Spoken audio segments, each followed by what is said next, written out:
একটি দোয়া 1000 বার পড়ে যে দোয়া করবেন সঙ্গে সঙ্গে কবুল হয়ে যাবে। আল্লাহ পাক রব্বুল আলামিন আপনার দোয়াগুলো কবুল করবেন। এই দোয়াটা ইব্রাহিম আলাইহিস সালাম যখন কঠিন বিপদে পড়ছিলেন তখন এই দোয়াটি পড়েছিলেন।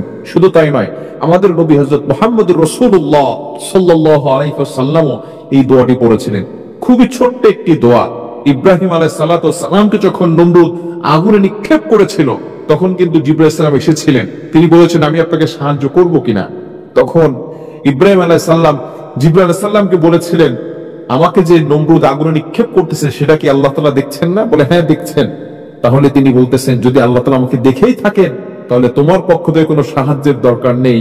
যে আল্লাহ আমাকে দেখতেছেন, সে আল্লাহ যদি চান আমি তার জন্য জীবন দিয়ে দেই তাহলে তার জন্য একবার নয়, দুইবার নয়, লক্ষবার তার জন্য জীবন দিতে আমি রাজি আছি। সে আল্লাহ যদি আমাকে বাঁচাতে চান তাহলে অবশ্যই দুনিয়ার কোনো শক্তি আমাকে কোনো ক্ষতি করতে পারবে না।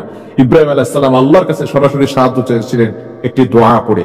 এটা আল্লাহ তাআলা পবিত্র কোরআনুল কারীমের ভিতরে নিজেই দিয়ে দিয়েছেন। নবী সাল্লাল্লাহু আলাইহি সাল্লাম এই আয়াতটিও করে আল্লাহ তাআলার কাছে দোয়া করেছিলেন। সেটা ছোট্ট একটি দোয়া। এই দোয়াটা যদি আপনি 1000 বার পড়তে পারেন, 1000 বার পড়ে যদি আল্লাহর কাছে দোয়া করতে পারেন, আল্লাহ তাআলা আপনার দোয়াগুলো অ্যাকসেপ্ট করে নেবেন, কবুল করে নেবেন। অনেকেই বলে, হুজুর দোয়া করছি, দোয়া কবুল হচ্ছে না। আল্লাহ পাক রব্বুল আলামিন পবিত্র কোরআনুল কারীমের ভিতরে নিজে বলে দিয়েছেন।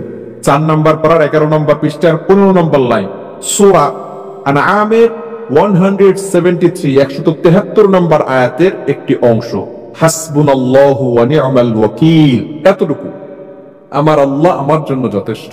ইব্রাহিম আলাইহিস সালাম জিবরাইল আলাইহিস সালামকে বলেছিলেন, আমার আল্লাহ আমার জন্য যথেষ্ট, আমার প্রভু আমার জন্য যথেষ্ট, যিনি আমাকে সৃষ্টি করেছেন সে আল্লাহ যদি আমার সাথে থাকে সেটাই আমার জন্য যথেষ্ট, আমার কারো কোনো কিছুর দরকার হবে না। নমরুদকে বলেছিল, আমার আল্লাহ আমার জন্য যথেষ্ট।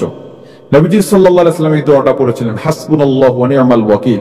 আমরা জানি হাসবুনাল্লাহু ওয়া নি'মাল ওয়াকিল, নি'মাল মাওলা ওয়া নি'মান নাসির, এতটুকু আমরা পড়ি, তাই না? তবে কোরআনের আয়াতে এতটুকু রয়েছে, হাসবুনাল্লাহু ওয়া নি'মাল ওয়াকিল, এতটুকু। আমরা আরো একটু অংশ সূরা আনফালের 40 নম্বর আয়াতে রয়েছে, নি'মাল মাওলা ওয়া নি'মান নাসির। দুটাকে যদি অ্যাডজাস্ট করে মিলিয়ে পড়ি তাহলে কোনো সমস্যা হবে না। হাসবুনাল্লাহু ওয়া নি'মাল ওয়াকিল, নি'মাল মাওলা ওয়া নি'মান নাসির। এভাবে যদি আপনি 1000 বার পড়েন, পড়ে যদি আপনি আল্লাহর কাছে দোয়া করতে পারেন, অবশ্যই আল্লাহ তাআলা আপনার দোয়াগুলো অ্যাকসেপ্ট করবেন, কবুল করে নেবেন। অনেকেই আছে দোয়া করছেন, দোয়া কবুল হচ্ছে না। হুজুর বারবার আল্লাহর কাছে দোয়া করি, আল্লাহ তাআলা দোয়া কবুল করেন না। দোয়া কবুলের জন্য কিছু শর্ত রয়েছে। 1 নাম্বার হচ্ছে হারাম খেতে খাওয়া যাবে না, হারাম থেকে দূরে সরে আসতে হবে, হালাল খেতে হবে। কিন্তু একটু চিন্তা করে দেখেন, আমাদের সমাজের ম্যাক্সিমাম মানুষ হারামের ভিতরে ঢুকে আছে, সুদের কারবার করে, ঘুষের কারবার করে। নামাজি মানুষগুলো সামনের কাতারে দাঁড়ায়, নামাজ পড়তে পড়তে কপালে দাগ হয়ে গেছে, দাড়িগুলো পেকে গিয়েছে, চুলগুলো পেকে গিয়েছে, নামাজ পড়ে আবার সুদের কারবার করে। এরকম লোক সমাজে আছে না নাই? এজন্য খবরদার, হারাম খাওয়া যাবে না। হারাম খেলে দোয়া কবুল হবে না। ইবাদত কবুল হওয়ার জন্য অন্যতম শর্ত হচ্ছে হালাল খাওয়া। আপনাকে হালাল খেতে হবে, হারাম থেকে দূরে সরে আসতে হবে। হারাম খাওয়া যাবে না, হালাল খেতে হবে। ইউর ইনকাম শুড বি হালাল, ইউর ফুড শুড বি হালাল, ইউর ড্রিঙ্ক শুড বি হালাল। আপনার অলওয়েজ হালাল হতে। আপনি যত ইবাদত করেন হালাল খাবেন, ইবাদত কবুল হবে। হালাল খাবেন না, ইবাদত কবুল হবে না। এই জন্য দোয়ার ক্ষেত্রেও আপনাদের স্মরণ রাখতে হবে আপনি হালাল খাচ্ছেন কিনা। 1 নাম্বার হচ্ছে কি করতে হবে, হারামকে ছেড়ে দিতে হবে, হালাল খেতে হবে। হালাল খাওয়ার পরে আপনি দোয়াটি আল্লাহর কাছে করবেন, হাসবুনাল্লাহু ওয়া নি'মাল ওয়াকিল, নি'মাল মাওলা ওয়া নি'মান নাসির।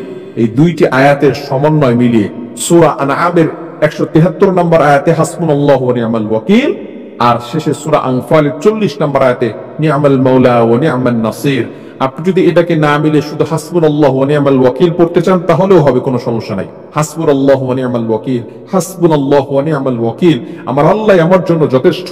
আমার আল্লাহ যদি আমাকে সাহায্য করে দুনিয়ার কোনো শক্তি আমাকে কোনো ক্ষতি করতে পারবে না। এজন্য আপনি এটা 1000 বার পড়ে আপনি আল্লাহর কাছে দোয়া করবেন, দেখবেন অবশ্যই আল্লাহ পাক রব্বুল আলামিন আপনার দোয়াগুলো কবুল করবেন। আল্লাহ তাআলা আমাদের সকলকে এই আমলটি করার তৌফিক দান